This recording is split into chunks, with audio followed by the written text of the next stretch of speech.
कोई पढ़ाई नहीं, यदि है तो अभी तक किसी ने बताई नहीं।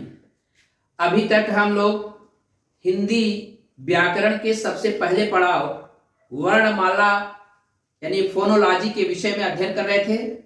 उसमें हमने स्वर और व्यंजन के भेद बताए और पूरे वर्णों को, स्वर में कितने वर्ण होते हैं और व्यंजन में कितने वर्ण होते हैं, ये सब हमने विस्तृत चर्चा की।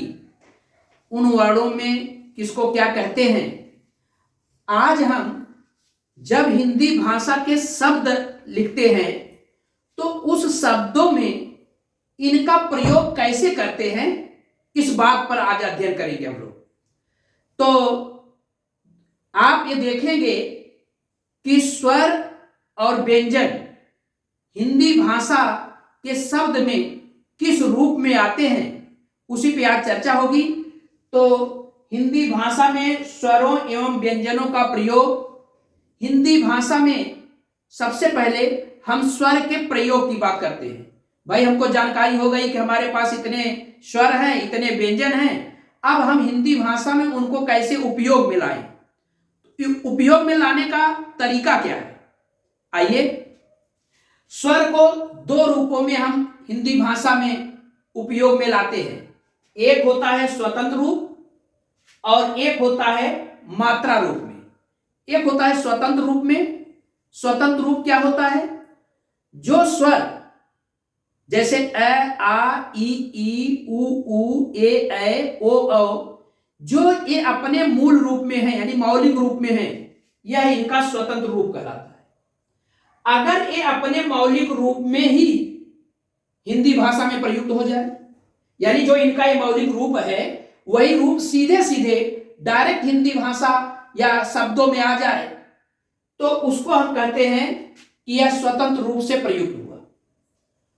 और अगर ये अपना रूप बदल करके आए उस गाने की तरह, कभी राम बन के कभी श्याम बन के प्रभु जी चले आना, अगर भैया सीधे सीधे आ जाएं, अपने मौलिक रूप में आ जाएं, जो इनका मूल रूप है, सीधे हिंदी के शब्दों में आ जाएं, जैसे मान लीजिए ऐसे लिखा हुआ है आवाज, आवाज में देखिए आ डायरेक्ट आया है, तो यह इसका मौलिक रूप कहा जाएगा।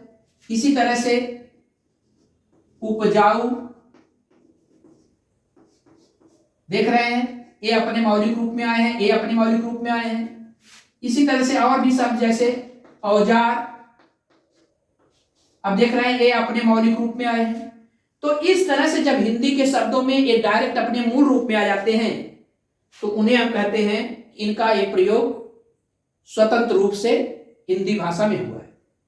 दूसरा रूप क्या होता है, ये मात्रा के रूप में आते हैं अपना रूप बदल करके।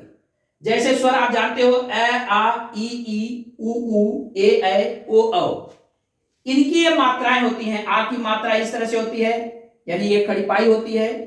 ई की छोटे ई की मात्रा, ये बड़ी की मात्रा उ, ए, ऐ, ओ, औ, ये मात्रा है इनकी। अगर ये हिंदी भाषा के शब्दों में ये डायरेक्ट अपने मूल रूप में न आकर के इन रूपों में आ जाए, कहने का मतलब जब भी ये इस रूप में आएंगे तो ये व्यंजन के साथ आएंगे। यानी कहने का मतलब हिंदी भाषा में जब व्यंजन स्वर की मात्राओं के साथ प्रयुक्त हो तो वह रूप मात्रा रूप कहलाता है स्वर का। जैसे अगर ये कहा जाए काम, तो देख रहे हैं क पर ये व्यंजन है और इसमें ये आ की मात्रा आई है। इसी तरह से जैसे किरण है,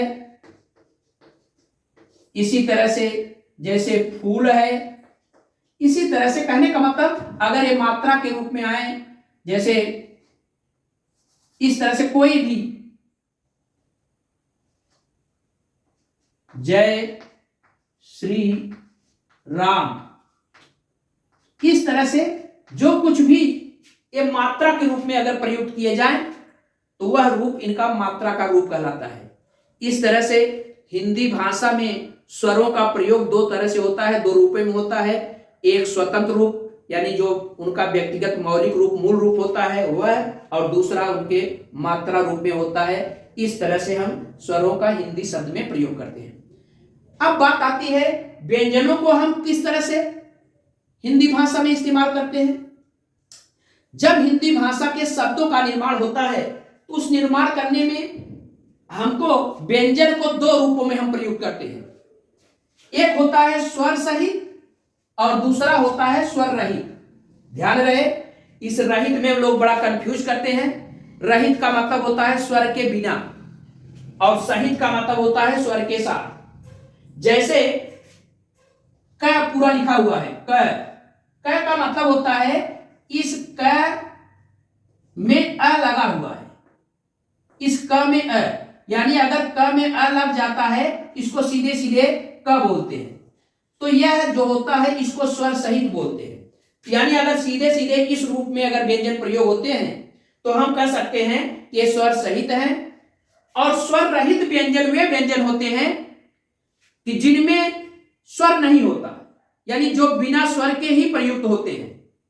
ऐसे व्यंजनों को लिखने का तरीका होता है कि जब भी हम व्यंजन लिखेंगे इनके नीचे हलंत लगा देंगे, हलंत, और इसको बहुत धीरे से अल्प रूप से पढ़ते हैं क।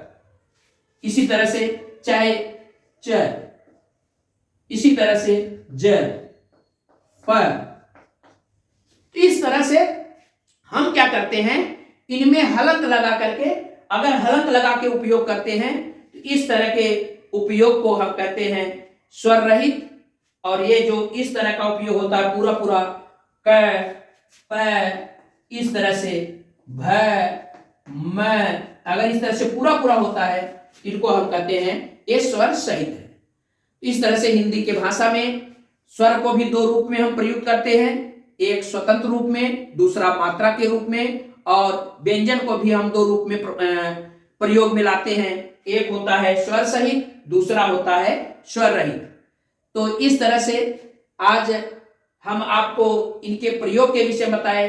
फिर अगले कुछ व्यंजन के विशेष प्रयोग होते हैं, विशेष रूप से वो प्रयुक्त होते हैं, कहाँ उनका सबसे ज्यादा इन व्यंजनों में र का उपयोग बहुत गजब बड़ी टेक्निक के साथ होता है। अब अगले वीडियो में हम इन्हीं सब बातों पर चर्चा करेंगे। तब तक के लिए धन्यवाद, थैंक यू।